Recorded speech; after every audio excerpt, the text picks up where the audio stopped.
Salut à vous tous, ici Jeff Rose. Il fait chaud pour cet épisode de Walk Autrement. Et euh, quoi d'autre? Ben, le sujet est chaud puisque on va reparler d'insécurité à Montréal. C'est la partie 3. Et on va parler de bons quartiers qui sont devenus des mauvais quartiers. Alors donc, parmi ces mauvais quartiers, je vais en aborder juste un seul, parce que évidemment, je n'ai pas toute l'éternité pour vous parler de toute l'historique de tous les mauvais quartiers qu'il y a à Montréal.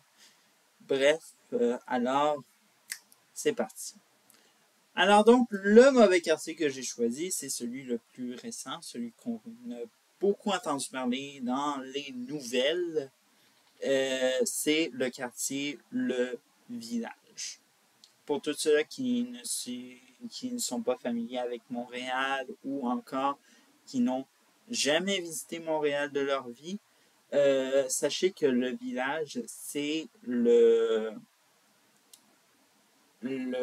quartier dédié à la communauté LGBTQ+. Bref, avant ça s'appelait le Village Gay, mais bon, pour des raisons inclusives, on a décidé d'appeler ça simplement le village parce que sinon, ça n'aurait pu jamais en finir les lettres et les chiffres. Bref. Alors, comme vous le savez, depuis le début de la décennie 2020, il y a une sorte de mauvais présage, une sorte de malédiction qui s'est abattue sur ce quartier. Avant, ce quartier, c'était très vivant, surtout l'été, parce qu'en hiver puis en automne, c'est mort comme tout, hein, évidemment, parce que tout le monde va à l'intérieur.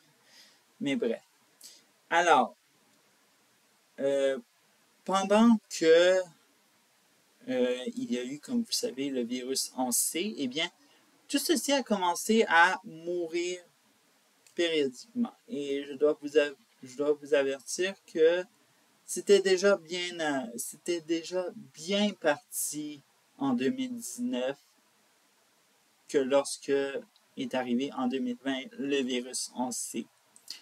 Et au fil des années, après le post-virus en C, excusez-moi, j'ai comme mis un T quelque part, je ne sais pas pourquoi. Mais bon. Il y a eu comme une dégradation spectaculaire du quartier.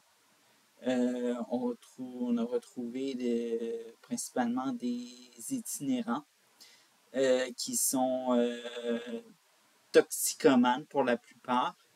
Et la plupart d'entre eux, comme vous le savez, on est pauvre, on manque un peu de savoir-vivre et tout ça. Les dernières fois que je suis allé dans ce quartier à Montréal, figurez-vous que c'était pour voir un ami. On s'est donné rendez-vous dans le Tim Hortons du quartier. Et ce Tim Hortons, il a fermé parce que, croyez-le ou non, l'ambiance dans ce Tim Hortons-là, c'était... j'avais peur, là. C'était une ambiance de... il y avait juste la majorité des clients qu'il y avait, c'était des itinérants qui cherchaient de la chaleur. Voilà, c'était juste ça. Et je me rappelle, il y en avait un qui s'est assis à une table à deux chaises. Et devinez ce qu'il a fait? Il a sniffé. Bref, alors voilà un peu à quoi ressemblait la dernière fois que j'ai fréquenté ce quartier et que je ne veux plus fréquenter de ma vie parce que réellement c'est devenu n'importe quoi. ça. Bon, oui, il y a de la toxicomanie. La police ne veut plus venir dans le quartier. Et puis, les résidents qui vivent dans le quartier sont laissés à l'abandon. Il y a même PL Cloutier. Alors, donc, tous ceux-là qui connaissent PL Cloutier, créateur de contenu, personnalité publique, qui a d'ailleurs participé à Big Brother Célébrité pour le Canada francophone. Euh, Lui, au lieu d'être une voix forte, parce qu'on se dit bien sûr que les personnalités publiques sont les, les bonnes personnes pour dénoncer des situations qui n'ont aucune allure. Et lorsqu'il est revenu de son voyage au Mexique, parce que oui, il a quitté, il a foutu son camp du quartier, parce que, bon, oui, il s'est fait agresser, puis c'est ça, il a décidé de vendre son nid douillet dans le quartier dangereux, le village, pour sacrer son cul au Mexique et faire revenir son cul à Montréal.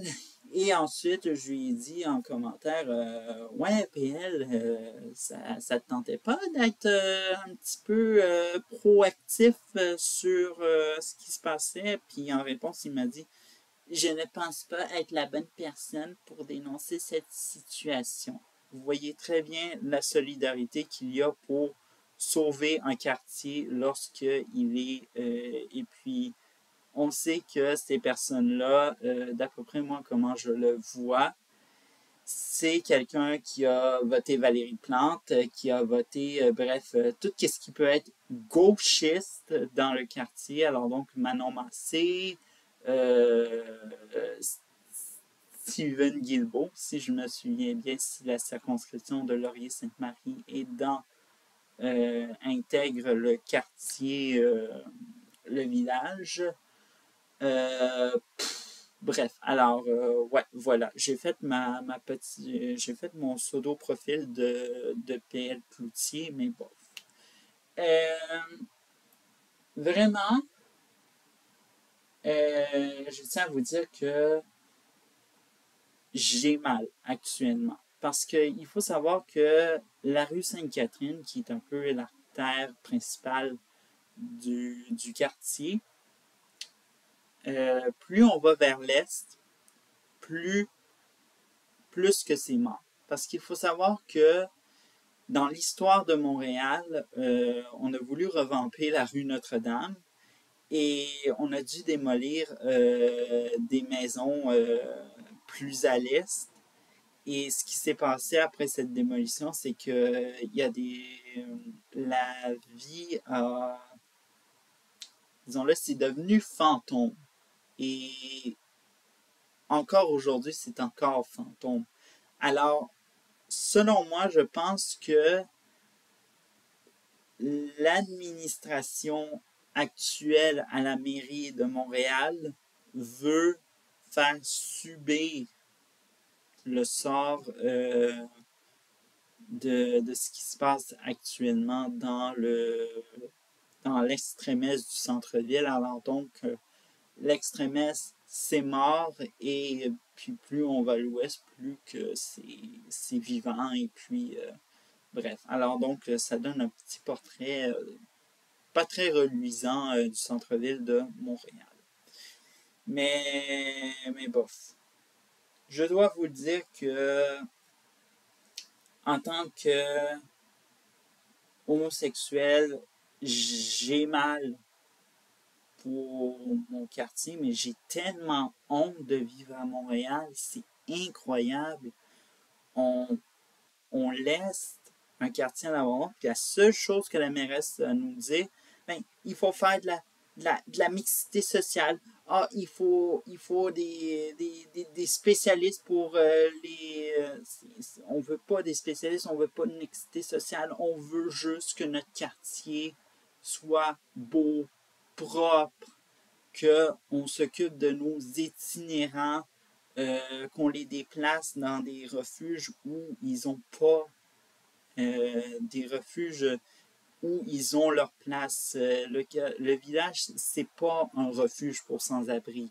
Bref, alors je pense que c'est un peu mon coup de gueule actuellement.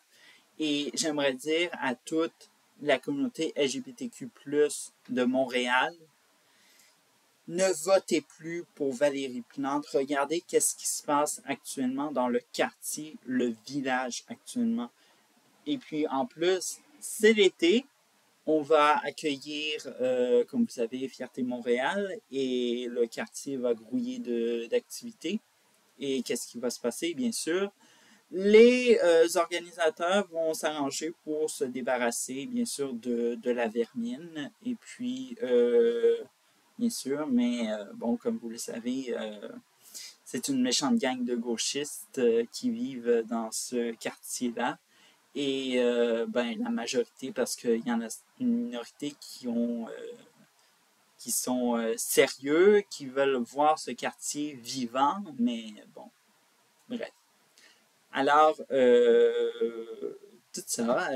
Alors donc, j'aimerais dire à ma mairesse, allez vous faire foutre et surtout que vos jours sont comptés à la mairie parce que nous avons bien l'intention de vous dévisser de votre chaise en 2025.